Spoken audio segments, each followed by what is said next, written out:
Salut à tous, j'espère que vous allez bien, on se retrouve aujourd'hui dans Excel 2016 pour faire une première vidéo qui sera une vidéo de présentation générale de l'application.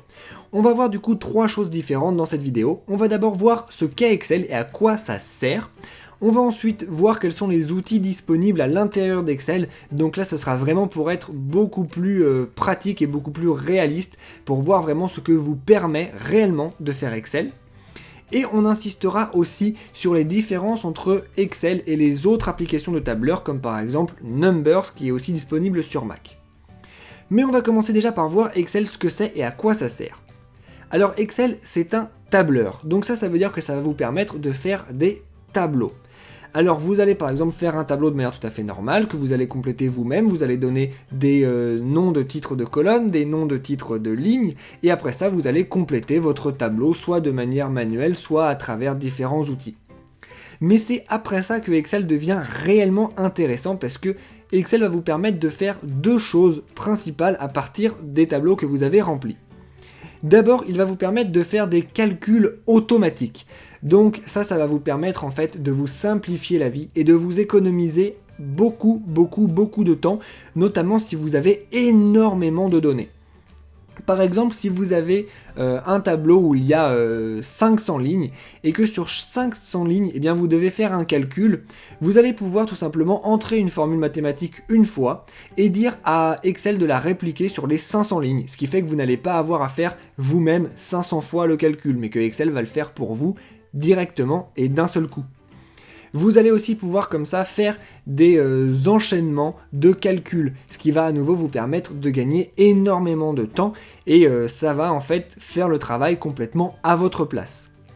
La deuxième chose qui est très utile à l'intérieur d'Excel, c'est qu'Excel va vous permettre, une fois que vous avez un tableau qui est complètement rempli et qui est plein de données, eh bien d'analyser complètement les données que vous avez à l'intérieur de votre tableau, soit à travers des choses qui sont assez rapides, comme par exemple des tris ou des filtres qui va vous permettre de dire par exemple je ne veux que certaines données pour voir certains résultats de manière plus précise, soit à travers aussi des graphiques qui vont vous permettre de vraiment visualiser les données que vous avez dans votre tableau, ce qui n'est pas forcément évident si vous avez des suites et des suites de nombres, soit à travers des tableaux croisés dynamiques qui vont là vous permettre carrément de croiser les données que vous avez à l'intérieur d'un premier tableau pour bien les analyser et sortir des réponses à certaines questions.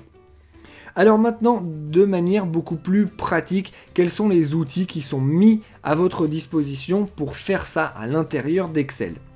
Ce que je vous propose de faire pour répondre à cette question, c'est tout simplement de regarder ce qu'il y a à l'intérieur de chacun des onglets qui sont ici, en haut de votre page, et bien comme ça de voir les outils qui sont à l'intérieur de chacun d'eux, pour mieux les comprendre.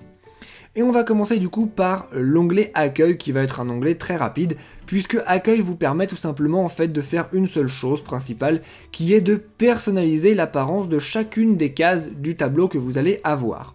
Donc vous allez pouvoir choisir, par exemple au niveau du texte, la taille du texte, sa couleur, etc. avec tous les outils qui sont ici. Vous allez aussi pouvoir choisir au niveau de la cellule, donc de la case qui est ici par exemple, sa couleur, si vous voulez mettre une bordure autour de la case, si vous voulez faire des choses comme ça. Donc uniquement un aspect qui est visuel. Ce qui est aussi très intéressant, c'est que vous allez pouvoir le faire vous-même de manière manuelle, ou bien vous allez pouvoir donner des règles à Excel pour dire que en fonction de ce qu'il y a à l'intérieur de la case, par exemple du chiffre, la case doit se mettre en forme d'une certaine manière. Par exemple, si vous avez un chiffre qui est négatif, vous allez pouvoir dire à la case qu'elle doit s'afficher en rouge. Si vous avez un chiffre qui est positif, vous allez pouvoir dire à la case qu'elle doit s'afficher en vert. Et ça, Excel va le faire tout seul. Vous n'allez pas être obligé de le faire vous-même de manière manuelle. Donc c'est quelque chose qui est par exemple là très pratique, comme vous pouvez le voir. Et enfin, ça va vous permettre d'insérer ou de supprimer de nouvelles lignes, de nouvelles colonnes, de nouvelles cases, des choses comme ça, et de faire quelques tris et quelques calculs rapides. On va passer du coup tout de suite à l'onglet numéro 2 qui est l'onglet Insérer, qui est un onglet dans lequel il y a beaucoup plus de choses qui méritent déjà une explication. Alors d'abord vous avez ici la possibilité d'insérer tout un tas d'outils.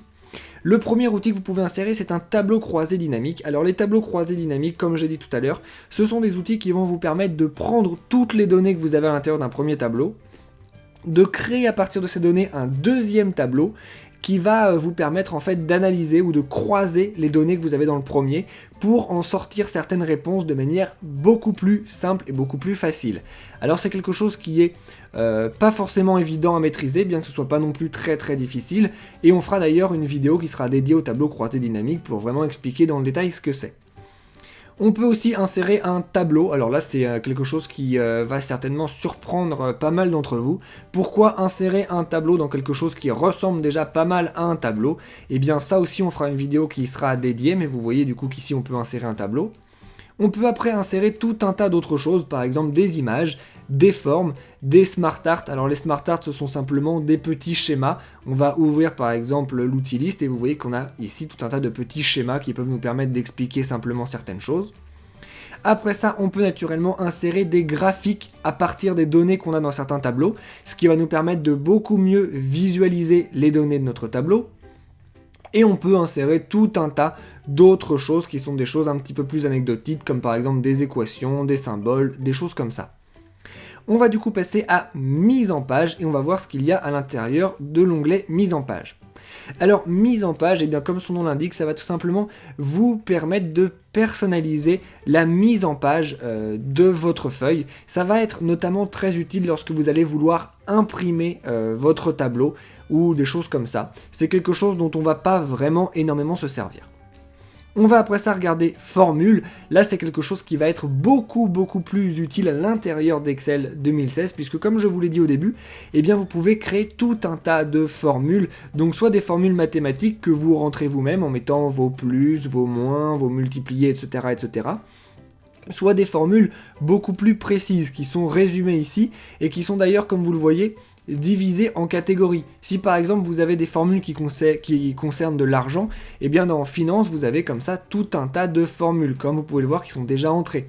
Si par exemple ça concerne du texte, vos formules, et bien vous voyez que vous pouvez aussi appliquer d'autres formules donc sur du texte, ou bien même sur des heures et des dates, ou bien vous pouvez appliquer des formules qui concernent des mathématiques et de la trigonométrie, etc.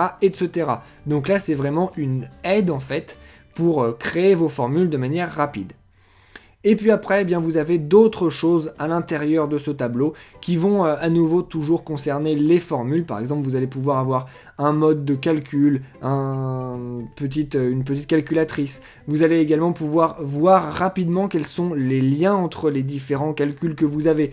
Si vous avez par exemple oublié comment se calcule automatiquement une case, vous allez pouvoir afficher les cases qui lui sont utiles pour le calcul, etc.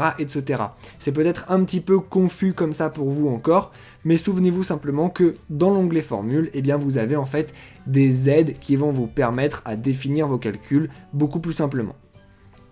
Après ça, dans l'onglet données, et bien là vous allez avoir des choses qui vont vous permettre soit d'organiser vos données vous-même de manière plus simple, par exemple en les regroupant, donc en créant des groupes, en créant des sous-totales à l'intérieur d'un même tableau, en faisant donc des choses comme ça. Mais vous allez aussi pouvoir utiliser l'onglet données pour importer des données à l'intérieur d'un tableau. Imaginons par exemple que vous ayez énormément de données qui viennent d'un site internet ou qui viennent de Google Analytics ou de choses comme ça, et bien vous n'allez pas forcément avoir à les recopier à la main à l'intérieur d'Excel. Vous allez pouvoir utiliser les options d'importation pour directement ajouter plein de données. Mais ça à nouveau ce sont des choses qui sont déjà un petit peu avancées. Après ça, on a l'onglet révision. L'onglet révision sert en gros, surtout si vous travaillez à plusieurs. Ça va vous permettre de commenter certaines cases pour les autres utilisateurs ou bien de voir les commentaires que d'autres utilisateurs vous font. Et ça va aussi vous permettre par exemple de protéger une feuille de calcul pour que les gens ne puissent pas la modifier mais simplement la consulter ou des petites choses comme ça. Et enfin vous avez les options d'affichage, et bien là qui vont vous permettre du coup d'avoir ici à l'écran à peu près ce que vous voulez comme option pour vous simplifier le travail lorsque vous allez faire différentes choses. Par exemple, si vous utilisez la barre de calcul souvent, ou la barre de formule plutôt, eh bien vous allez avoir envie de l'afficher. Si vous ne l'utilisez pas, vous allez pouvoir envie de la masquer. Mais en tout cas, vous voyez que vous pouvez du coup afficher différentes choses qui vont vous aider lorsque vous allez créer vraiment votre document. On a donc vu à peu près toutes ces options-là, donc quels étaient les outils qui étaient disponibles à l'intérieur d'Excel. J'en profite pour dire simplement que on va faire aussi sur la chaîne tout un tas de vidéos qui vont vous expliquer en détail chacune de ces options ou chacun de ces outils pour que vous sachiez réellement les maîtriser. Du coup, maintenant qu'on a vu ça, eh bien on peut voir quelles sont un petit peu les différences entre Excel et les autres tableurs. Les différences principales entre Excel et les autres tableurs, eh bien elles sont simples. C'est tout simplement tout ce qui permet d'aller plus loin avec vos tableaux. Vous avez notamment les calculs, vous avez énormément de formules à l'intérieur d'Excel, ce qui n'est pas le cas dans beaucoup d'autres tableaux, ou tableurs plutôt. Vous voyez que vous avez des formules, comme je l'ai dit, qui concernent beaucoup d'éléments différents, donc ça c'est quelque chose qui est très intéressant. Vous avez aussi des options d'insertion de graphiques qui sont très avancées. Vous pouvez vraiment les personnaliser exactement comme vous avez envie. Et vous avez enfin la possibilité de créer des choses qui s'appellent les tableaux croisés dynamiques dont j'ai déjà parlé, qui vont vous permettre vraiment de trier et d'organiser et d'analyser vos données comme vous en avez envie. Et ça n'est pas disponible dans la majorité des autres tableurs. Voilà pourquoi Excel est particulièrement intéressant. J'espère donc qu'avec cette vidéo, eh bien, vous savez maintenant à quoi sert Excel, que vous avez une petite vue d'ensemble de ce que ça peut vous permettre de faire. Et si ça vous a intéressé, eh bien, n'hésitez pas à aller voir les autres vidéos pour vraiment apprendre à vous en servir de manière beaucoup plus prononcée.